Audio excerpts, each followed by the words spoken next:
Гибель Олеся Бузины. Убийство в интересах государства или справедливое возмездие.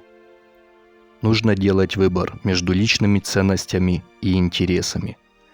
Некоторые люди готовы идти на сделки с совестью ради мимолетной выгоды, сотрудничая с государственными спецслужбами. Слушая книгу «Да Киевская Русь» Олеся Бузины, я отметил эрудированность писателя в истории.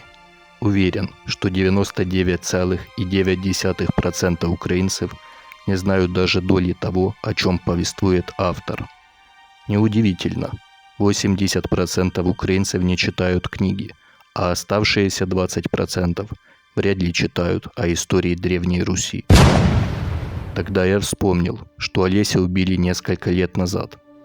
Интересуясь, я узнал, Бузина заявлял, что, как писатель, знает о существовании политической цензуры на Украине, поскольку несколько украинских издательств побоялись издавать его книги.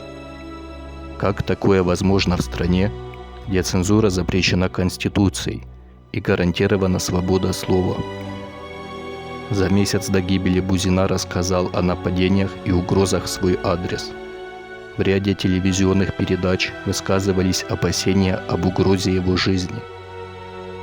Олеся застрелили 4 выстрелами возле его дома на Дегтяревской улице в Киеве. Его смерть вызвала бурный резонанс, включая президентов Украины и России. Министр внутренних дел Украины Арсений Аваков сообщил о раскрытии убийства и задержании 2 человек, обвиняемых в убийстве. Обои задержанные – националисты Андрей Медведько и Денис Полищук.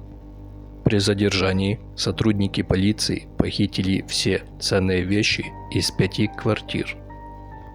Алиби задержанных заметно путалось в своих свидетельствах. Полищук был отпущен.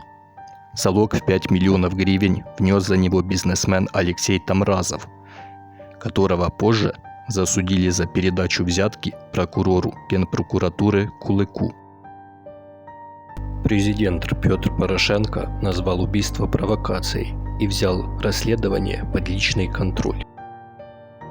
В результате следствие приостановлено, подозреваемый выпущен из-под стражи. Правосудие по-украински.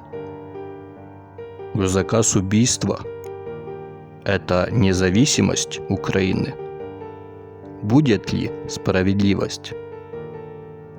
Роман Тесленко.